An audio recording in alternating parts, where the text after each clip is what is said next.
Welcome back to this part of the episode. Thanks for listening to the Gunpowder, Propane, and Jesus podcast. Let's light it up. What's the one thing out of Better Man, or maybe a couple of things, that has really helped you be that all in? So, good question. It was unboxing the past. That was me trying to figure out the whys of life, and then realizing that it's not too late. That was the first part. The second part that really poured in was David Smith and his beating us over the head about first fruits. I have never been in David's class, but that's where I got first fruits from, is everybody else that was in his class. Yeah. David is pretty strong minded when it comes to first fruits, and I never saw the importance of it, Aaron. Just to be honest with you, I mean, but listening to him speak about surrender and turning your life over and giving it everything you got through obedience, he challenged us all to try first fruits, and that's honestly where the turning point for me was. I slowly watched things changing in my life. I slowly, had things change, and the funniest thing was, man, I got 100% all in, living towards God. He's got to go pee, doesn't he? Yep. Mm-hmm. All in. He went on a road trip with me yesterday. It was only 2.5 hours away, but I bet we stopped 6 times. Good night. I got to pee, Aaron. Aaron's got a gerbil bladder. No, that's John. Pee like a 3-year-old boy every 5 minutes. That's funny. So for me, Aaron, the other things too was it's amazing. I never really saw in my life God answer prayers. I know He did, but I just wasn't paying attention. I had like blinders on, But I was also in Better Man, and God kept trying to tell me, change your marriage, work on your marriage, work on your marriage. And I'm like, my marriage is fine. We're good. What else could be done differently in my marriage? And He said, you're not living the marriage that I need you to live. Yeah. And so it's amazing. I said, okay, God, I'll give you that too. All in. Here you go. If there's a deeper, more meaningful relationship that I'm meant to have with her, show me. And open my heart to it, soften that spot, and to watch Him and how He turned our marriage. I mean, get on a deeper level. It was pretty amazing to me. Well, I can remember, I guess it was about a year and a half ago, sitting in class with you, you talked about how it was like y'all were almost first dating again. Y'all were staying up till 2 or 3 in the morning talking and carrying conversations on like you hadn't carried since you were first together. That's right. And it was pretty cool to watch that and to see y'all at church and the way y'all interact, and see you out in public, the way y'all interact. You could tell there was a difference. Sure. But you've been an encouragement to me, just on a spiritual level, first off, but on a business level, we've called and talked a couple hours on the phone here and there. And, anytime I've ever got questions, you've always been, willing to help me or listen to me or, even if it's just called to shoot the breeze, Yep. But I'm in young adults now, and I get to see Keely now. I hadn't seen her ever in the young adults until the last 3 weeks. But to see her get in there, and it's the evidence of you being obedient. Your daughter's in church and your family's in church, and now she's taking a step out of her comfort zone because she's watched you do that. I know that's right. What it is from. Yeah. And she's in there. You could see that she's trying. She's trying to be all in now, and it's pretty cool to see. She's my buddy. Every time I see her, she's like a little smiley. That's all she does. She's just smiling ear to ear. It's Aaron.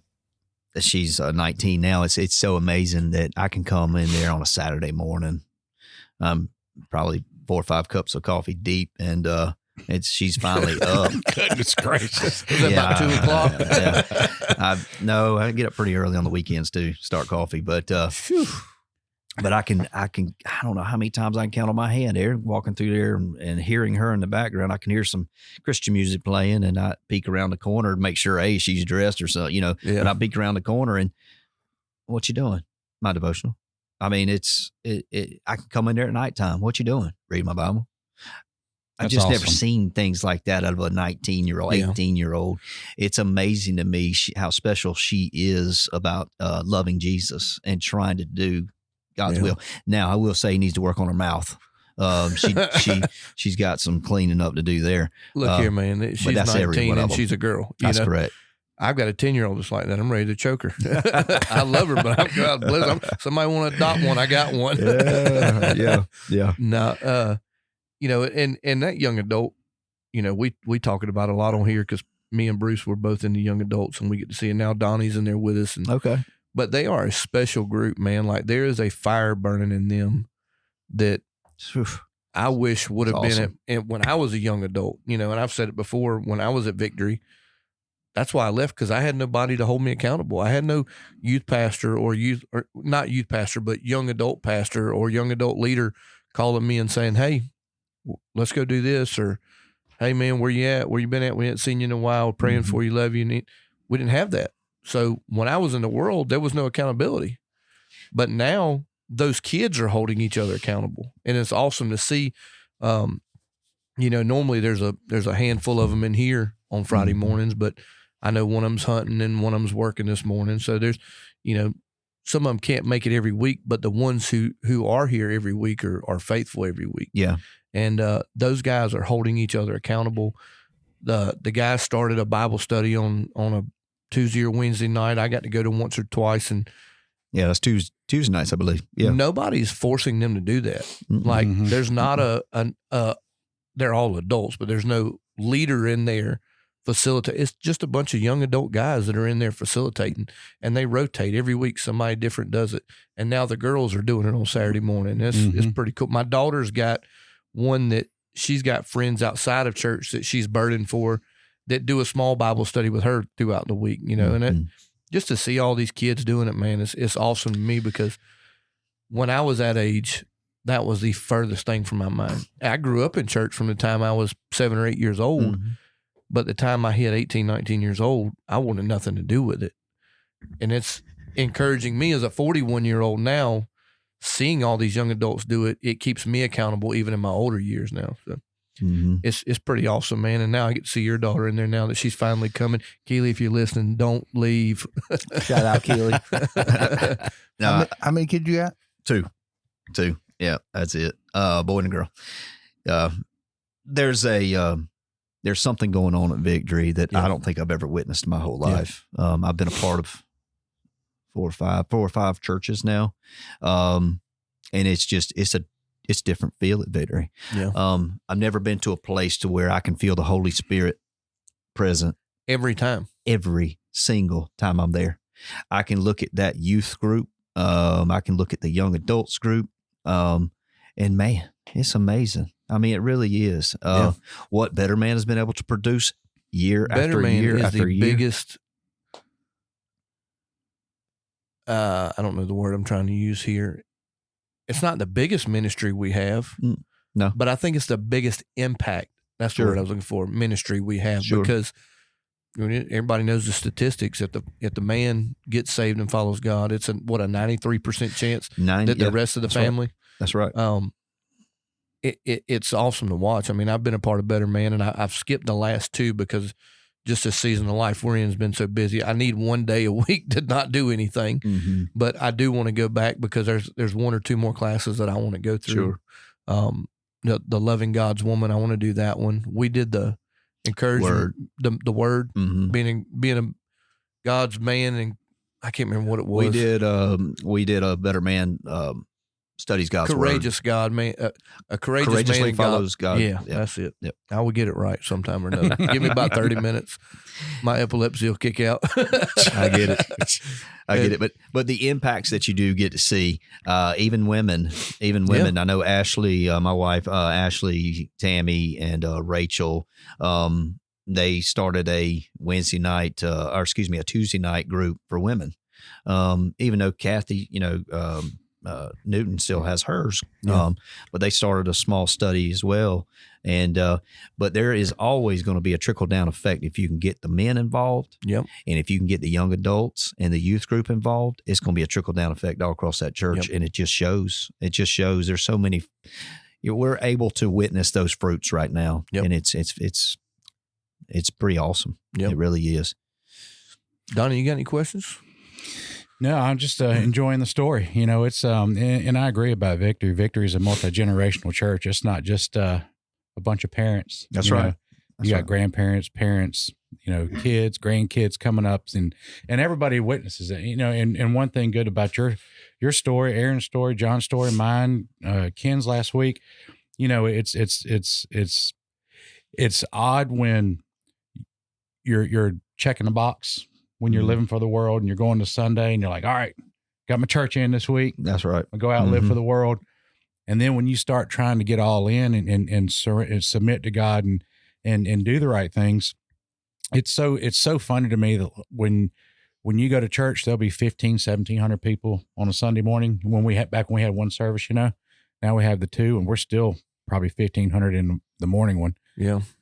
But that one sermon, CT will just talk to you. Yep. It'll be, I don't know. Yeah. it's like, Yep. who you been talking to? That's right. That's right. You know, it's like, you know, you'll go in there with a question. It won't even be clear in your mind. You're like, man, something is on me. Something's really eating at me. Something's really keeping me up at night. Something's keeping me, I don't know what it is. And man, he'll start going through it and you're like, oh, wait a minute. He's talking to me. Yeah. You know, It's funny how the Lord does that. It is. it really is. Everybody that sits in that church has got something different. And whatever he puts on the man of God's heart, he's speaking to everybody. And it's completely different. That's right. You know, that's always been amazing to me. I'm like, man, I know that all these 1,500 other people aren't going through the same thing I am, but I can see how it's affecting them. Right. But I know he's talking to me. You know, I've always been amazed by that. I guess that's one of the things where that's helped my faith. Like, you know, I was venting to my best friend the other day about work and this and that. He said, Aaron, you've trusted God this far. It ain't time to turn back now. Right. That's I true. said, you're right. That's you know, true. he's brought me, you know, the dumb stuff I've done in my life. And, you know, for me to have a business that, you know, not, you know, praise God, I ain't going to knock on wood because that don't do nothing. I'm going to praise the man that does it. You know, we've been in business for a year and a half and I've never once not made payroll. I've never once had to tell anybody, hey, you can't work this week because I can't pay you. Mm-hmm. You know what? I'm not a millionaire, but he's never fails. Even if it's the last minute, a check comes in and it covers it all. You know? You know, and your point too, something else with groups that big and when the sermon seems like it's tailor made to you, you know, a lot of it, and you touched on it too. You know, it's if you're going through something and you know, you're like, man, I can't go up to that altar. I can't let people know this. I can't let people know I'm struggling. And then you hear other people talk about it. You're like, oh, wait a minute. You're going through this too? Mm-hmm. You know, you too? It's not just me. Yep. You know, it makes it a lot. It's a big family, but it makes it a lot easier and a lot. You can go up there with I don't even know just like you said, I don't know the right word to use, but it's, you know, you get that monkey off your back. You're like, all right, I'm going to go up here and I'm going to lay it all on this altar. And when you get up and you walk away, it's like, man, My weight's lifted. yeah, You can breathe again. right. Okay. And that's, you know, that's the best thing. Again, there's a plug for Better Man again. Mm. You know, that's where you learn what people are really going through. I mean, I've heard some stuff in there that Phew. I looked at my life and I was like, God, I'm sorry. Mm-hmm. I thought I had it bad. You know, I thought I had it rough, you know, at certain points in life, but some of the stuff these people have gone through, it don't even compare. It was like, you know, nothing in comparison. Sure. And it really puts it in perspective. Like, man, if they're here and they can talk about that and they can get through that, then my little problems aren't nothing. It gives you encouragement by listening to it. And it gives you, you know, knowing that other people struggle. I mean, because as a man, you know, we think we're the only ones with problems. Right. And we don't want to talk about it and we don't want to get it out there. One of the things that's helped my marriage over the past year is getting ready to get laid off at work and start a business. As a man, it was stressful. Mm-hmm. I didn't want to stress my wife out with it, so I didn't want to talk to her about it. You know, like Donnie said many times, you know, we just got to put our head down and keep going. Yeah. Keep digging. You know, and when I did that, I wouldn't talk to her about things. Like I would just come home frustrated or come home and, you know, at the end of the day, that's my safe place. My house is my safe place. When I get there, I was feeling like I've had to deal with all this crap all day. I don't want to puke it onto anybody. Explain it. Yeah, I don't want to explain I it. don't want no questions. No questions. Like I want to sit down. I want to eat. I want to take a shower. and I want to sit here and death scroll through Marketplace for hours without saying anything. And after about 6 months, she was like, "Hey, if we don't start talking, or if we don't do something, we're not going to last. Like, we need some help." And I was like, "What do you want me to do?" She's like, "Well, you're not talking to me." I was like, "Because I don't want you to stress about it. I'm stressed enough about it." Yeah. But that was her helping me. Mm-hmm. She wants me to unload on her. They do. Just like I want her to unload on me, because I don't want her to stress. I'm the husband. I want to bear all that. But realizing that other people were going through that and talking about it, and I was like, "Hey, man, well, maybe she's right. Maybe I do need to." And just by listening to other people's testimony, it helped me work on my marriage and get through that talking. And you don't keep it in. It hurt. It makes it worse. Mm-hmm. And now we come home and we talk about things, and I don't share every detail with her that goes on in my day because she really would be overloaded. Mm-hmm. But she does relieve some of that for me, and it has made our marriage better over the past 6 months since she revealed to me, "Hey, you need to start talking to me. You need to start," and it's helped with the stress load as well. Yeah, I think that some of that's that fixer mentality that men have, you know, because like if Eric is going through something or Emerson's going through something, I got an 18-year-old too. If Emerson's going through something, shout out bestie. Yeah, that's right. Or anybody, any of my buddies, or any of my relatives, whoever, I want to be there and help them. that's right. But when it's time to share, I'm like, yeah, I'm not doing that. Yeah. That's just the way. That's the way my pop was. It's like, you suck it up and drive on, Mm-hmm. Well, that's the way 95% of men are, like you said, suck it up, keep moving. We had Wednesday night couples class, and part of our conversation was the men being fixers, and that's our gear, that's just what we do, and I spent so many years with my wife having a problem or an issue that she wanted to dump in my lap. Women are a whole lot more free to come dump everything on your lap. And I'm fine with it now today. I used to not be. But today I'm fine with it. But the first thing I'm doing when she's telling me the issues is I'm going, okay, well, I'd tell this person exactly what I think. I would do this and do that, I'm fixing. Mm-hmm. And Yeah, they don't want to hear all that. they don't want to hear that, They just man. want you to listen. They want you to listen. They want you to hug them. They want you to give them a kiss on the forehead and it's going to be okay. I told my wife, and she can attest to this. I said, "You're going to have to tell me when you want me to talk and then when you want me to just listen. Because if you just start talking to me, I'm going to talk back. Mm-hmm. I'm going to tell you how to fix this. So if you need to vent, just say, hey, just shut up and listen. Don't say nothing." That's right. That's right. Yeah, it's funny. I mean, and because of a guy now, we go and dump that problem on Ashley. I'm really not looking for an answer. No. I already fixed it up here. Yeah. I just got to put it to action. Yeah. So it's amazing how the two are. And I want to hit on something too, Aaron. You talked about, and I know this is another doggone plug for Better Man. I know. Better Man brought to you by Victory Baptist Church on Tuesday nights. 5:45 is a meal, 7 o'clock's the class. You're welcome, Timmy Newton. Butterman is my group. Butterman. Butterman. I like that. 4XL and higher. We're going to talk about how butter can save your life.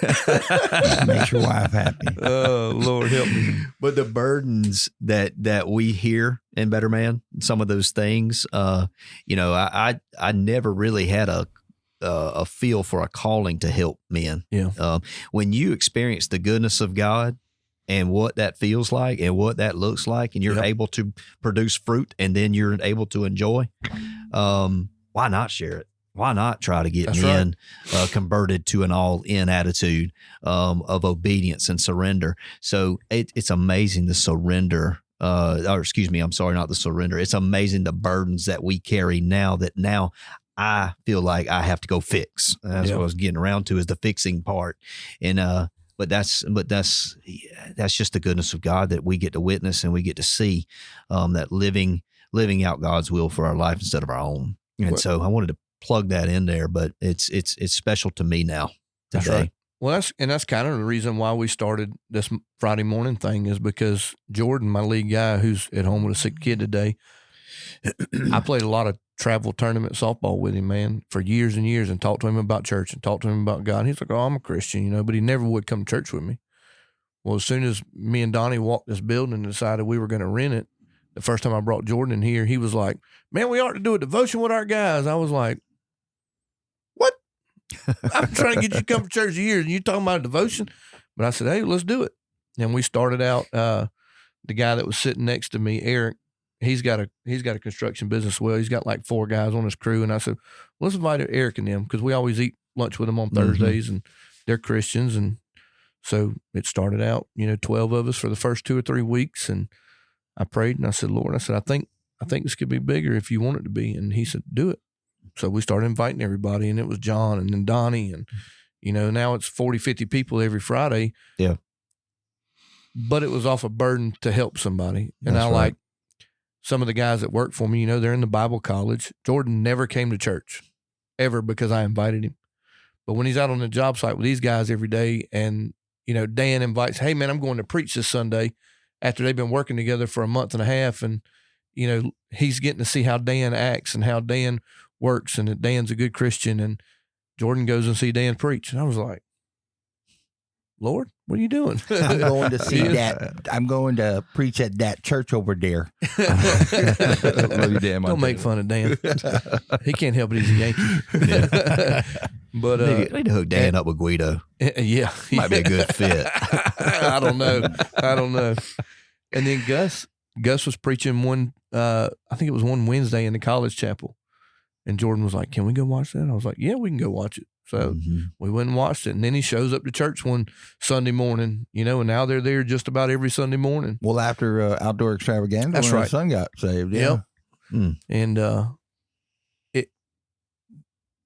the burden to help other men. There's a lot of men that'll come in here that won't go to church. There's a lot of men that go to other churches. Yep. I know this morning there's people that go to Sanctuary and Parkway Baptist that was in here, and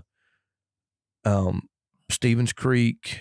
What's the other? One of the security guys from Warren, he's in here just every chance he gets.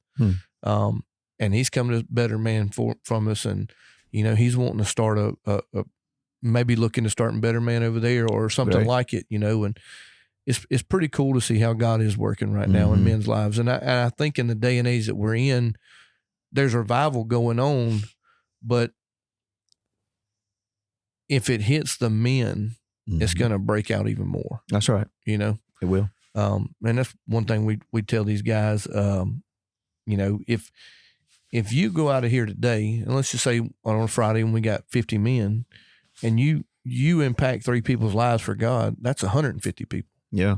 And then if they impact 2 or 3, then, after 2 or 3 more people, you got several thousand people that have been impacted just off that one conversation or that one moment where they saw Jesus in you that day, or you was an example of God to them. I mean, it could break out like nobody would ever have seen before. And I think it's going to happen. I mean, I'm not saying just from this, but from Better Man and what the families are doing in Victory right now, and all the other churches that are seeing growth around the area. I mean, because, not because of Charlie Kirk's death, but because of God in that situation,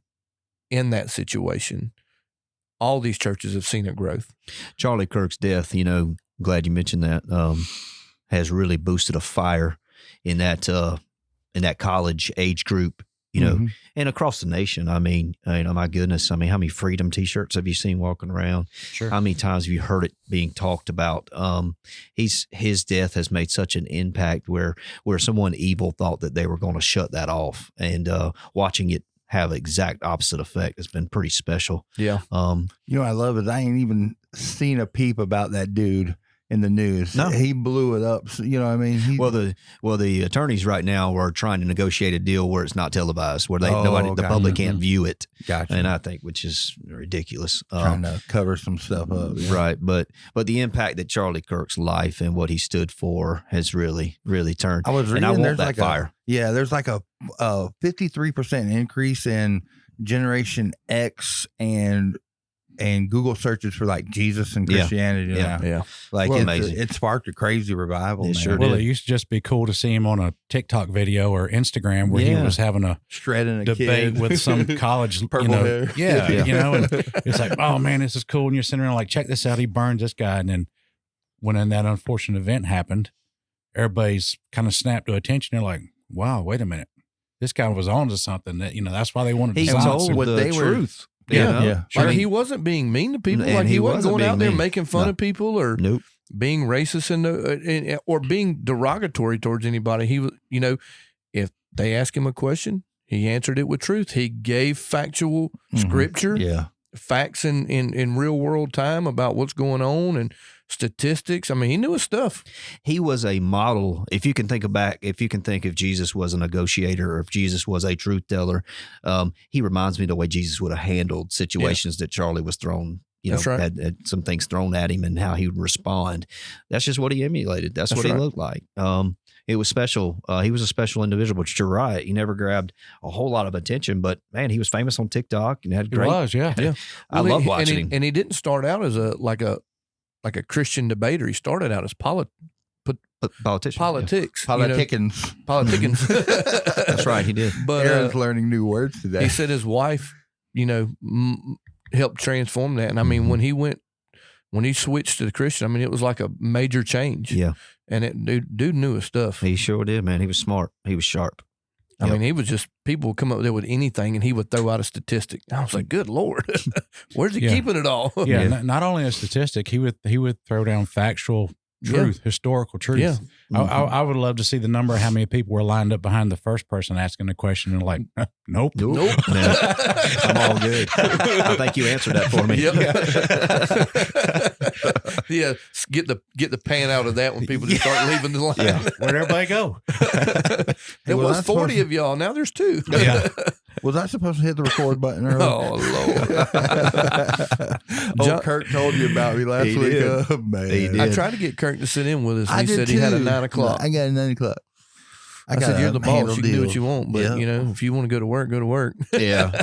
Yeah. He was shaking like a leaf. And you know what? I think after I botched the recording, it got even better, I think. I wish we could record it because I don't know who was shaking worse, him or Dan. Yeah. They were both pretty scared. No, Dan's teeth were chattering over. Dan by a mile. It was Dan. Dan Montana. Oh, His episodes came out this I was listening to you. this He's week. like, I'm not a big joker. Yeah, that was the first. I'm not a big joker. I'm scared of Donnie over here. Man, you should have seen when this thing first happened. What was it, the second or third week I sat in when Bruce got killed the first time? Yeah, Bruce got hit by a special needs bus. So we had the devotion and everything, and I'm like, all right, so we're here, we're on a spiritual level, devotion. I assume when we go in there, it's going to be just a continuation of the devotion, and Off the Rails was born because our MC over here had this list of questions. Over Stafford. Yeah. Stetson, yeah. Yeah, that was a That was a one time. Yeah. we were Yeah. trying So some new stuff. John, they were real things, but John goes and finds the worst things he could find to talk about. Like the mating call of the tit babbler. That is a bird. And Stetson's like, why don't you make the noise? And I made the noise. Yeah. It was pretty good. No, we're not repeating It that. had our highest listens Oh, in my mind. I'd like to hear in you your reproduce mind. that sound, In your sir. mind. In your mind. Don't do it, Jeremy. Yeah. Bobby, Clark, Bonnie Clark. I keep calling her Bobby. Why? Because my name's Bobby. Oh, that's right, Bobby. Retard. Old Bonnie Clark. She's like, you don't need to do that no more. She gonna hurt me. Mama got on him. But no, we try to have fun in here, man. I mean, we're all human. We're all men. So Right. I would like to say this with all the shout outs to Better Man. I do have all the USBs that they were giving out at Leeds. I actually made all those USBs. I have the PDF documents. Right. If anyone wants to drop a comment or send us a message on the Facebook page, I can get that to you. yeah, we do have a Facebook page. It's Gunpowder, Propane, and Jesus Men's Ministry. thank you, there. And we have a podcast. Y'all are listening to it now. Yep. Hopefully. And Jeremy, what's your business called? So we've got Or businesses, excuse us. Businesses? we've got two companies, Low Country Home Exteriors, which is the main company, main breadwinner for us, and then And then we also have Elite Refinishing, which is a DBA company of MrSandless.com, which is a franchise, floor refinishing. But yeah, so that's our Nice. two. And how long you been doing that for? 6 years now. Yeah. It's And you mainly are in Charleston and the Bluffton area? Bluffton. Yeah. Bluffton is home base, and then we branch out. We've got a division in Charleston and a division in Columbia, and we'll see where else we want to go. Yeah. I mean, Mr. Sandless is here, right? Mr. Sandless, I ended up buying 5 locations. The way they, did their territories. But that's everywhere from here. We stretch out as far as Columbia County, parts of Edgefield, all the way down to the coast, Savannah and Hilton Head. So Mr. Sandless they come in and do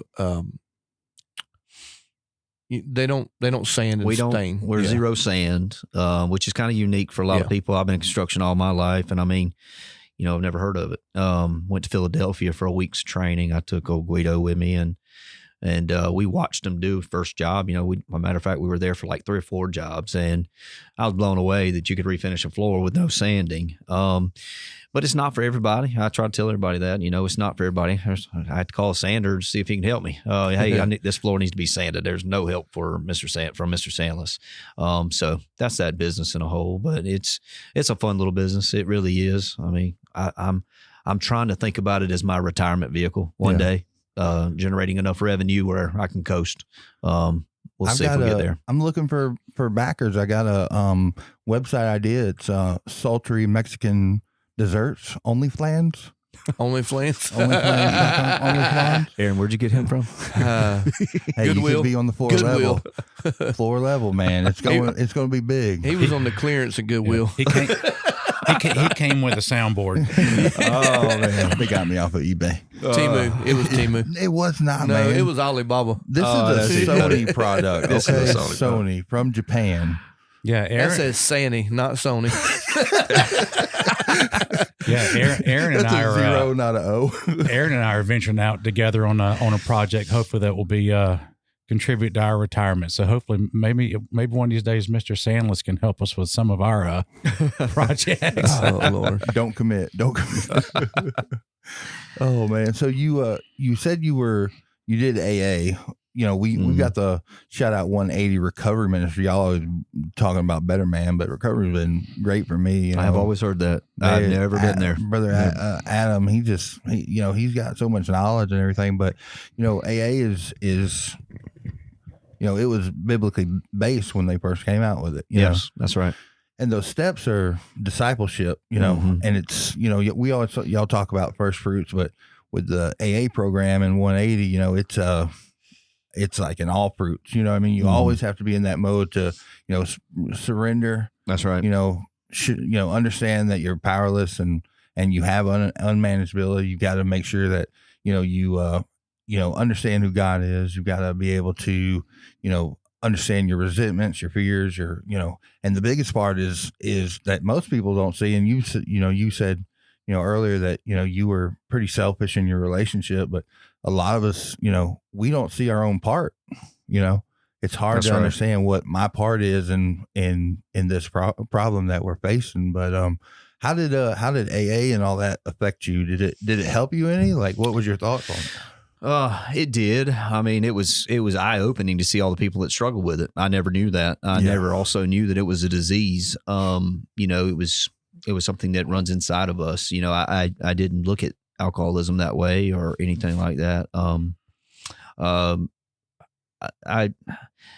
wasn't the type that probably needed it every, week in and week out. I understood the issue after going there a couple of times, but really and truly, I wanted more Christ-centered focus, I guess. And I just embedded myself towards the church. Yeah. And AA nowadays has removed that factor, the Christ-centered focus. And Yeah, I mean, the only disheartening thing was, man, I mean, some of those people would get up in there, and say, I just put the beer bottle down last night, but I'm trying now. I'm back. I'm and I guess I didn't really want to see that all the time, because I felt that, sensed that, smelt that, You walk in an AA meeting, the last thing you want to smell is alcohol. Yeah. but I wanted, I knew I needed to get focused on church. Yeah. My wife didn't like it at first. I mean, she wanted me there every week. I mean, she really did, thought I needed to get plugged in every week. And I knew after a few weeks of going through it, I said, okay, I need to get centered on church. I'm good now. I've gone through my few weeks of no alcohol. Okay, what does the next life look like? And that's just me in general. I move. I don't know. It's hard for me. I'm shocked. I'm still in Better Man this long because I'm a mover. I like to bounce, but it's Better Man's been the best AA for me. I mean, to be honest with you, learning how to be a man again, Thanks for listening, and remember, the smoke may settle, but the embers stay lit.